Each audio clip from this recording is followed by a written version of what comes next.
Hello everybody, this is Armageddon. I'm doing the second section of my Death Knight tanking tutorials. The first part was over talons and glyphs. This part is going to be over rotation and cooldowns. So this is your boss. You're going to run in. Always have your bone shield up. 1 minute cooldown. Use it before and then during the fight.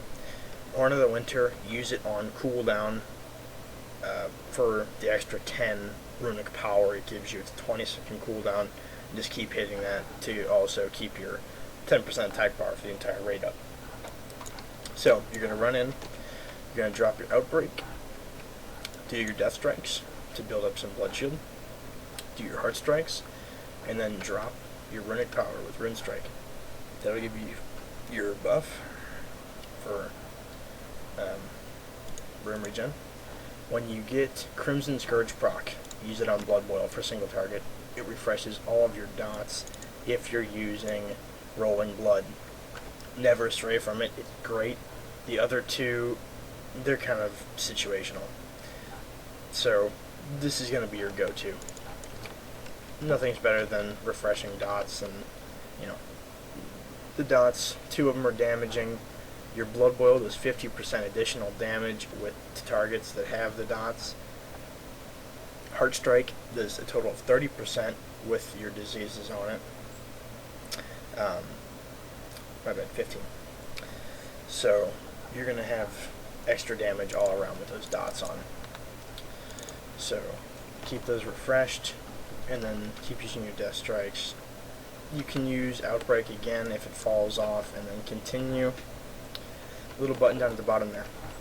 See if we can get it to proc. Alright, Sun to Blood.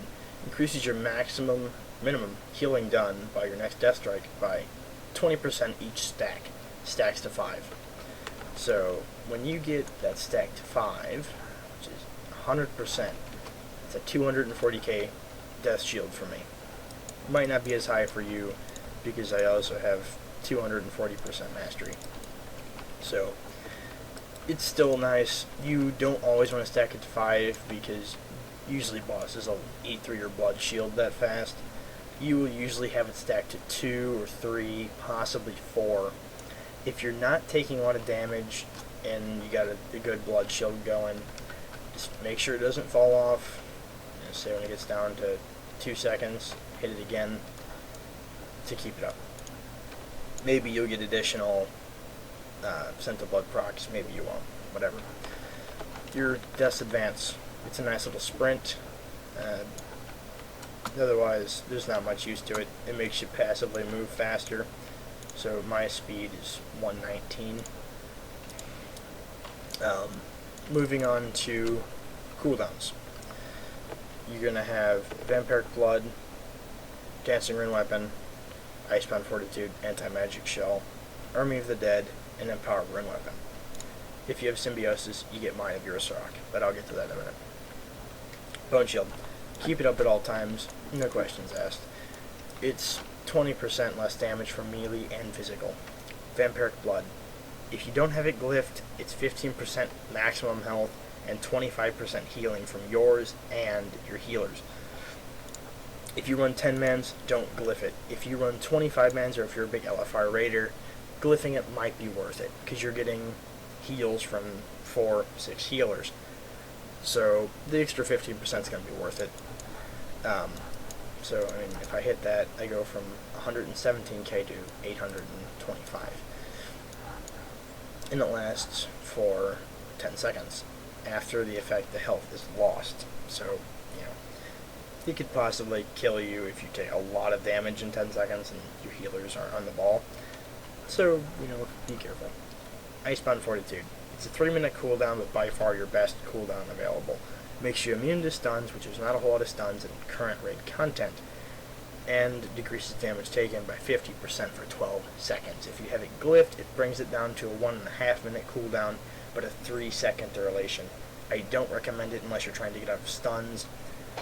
Otherwise, if you're just trying to get out of stuns, use Desecrated Grounds and do yourself a favor. Anti-Magic Shell. Keep it glyphed.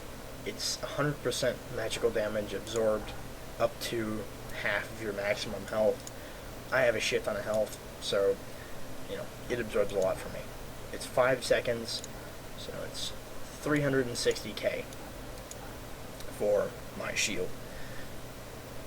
It also takes, say you get feared while this is up, or a dot is applied while anti-magic shell is up, it makes you immune. But if you already have a dot or a fear or any other magical effect on you, using anti-magic shell does not take it off. It will still be there, and you can't even anti-magic shell when you're feared anyway. You can Desecrated Grounds, and that will remove you from any of those effects if you're a PvPer or if you're trying to go kill Sandalari Warbringers or Scouts. Desecrated Grounds is the way to go. Gore Fiends. You can Gore Fiend stuff to yourself by not having anything clicked. Gore Fiends it to a friend or an enemy, and all the ads will come to them. Makes life a lot easier. Army of the Dead. It's 3 runes and a 10-minute cooldown. You're only going to be able to use it once during a fight, unless it's a really slow fight and you don't hit Berserk timer, but still. It's a good damage boost at the beginning of a fight or during a burn phase. Or you can use it for the damage aspect, and when you're channeling it, it gives you a damage reduction equal to your dodge and your parry combined. I have a lot of parry and a lot of dodge, 25% and 9.5. Added together, it's quite a bit. So that's effective for me. If you don't, you can still use it, but it might not be as effective. Power Rune Weapon gets you all of your runes back, 5-minute cooldown, and regenerates 25 runic power. If you're rune starved, use it. Don't be afraid to use it. Might if you're a Sirach. If you're a Symbiosis, it increases maximum health by 15%, or increases health to 15% if you're at, say, 5 seconds. Real nice, but it costs 30 runic power. You might have to pre-plan for that. I used to clicky trinkets, so you don't have to, but I prefer clickies. It makes it a little bit easier for me. Apart from that, Death Pact, if you're low on health, it's the best way to go. Rune Tap, I have my 2-set bonus, so I can use it. If you don't use it. Unless you're left eye, you get the free proc. Use it then. The macro, I promised to show in the last video. Here it is, /cast Raise Dead, /cast Death Pact. If you use it, one button, and then it's both effects. If you like the video, like it, comment on it. If you have any questions, put it in the comments. And have a nice day, and I will see you next time.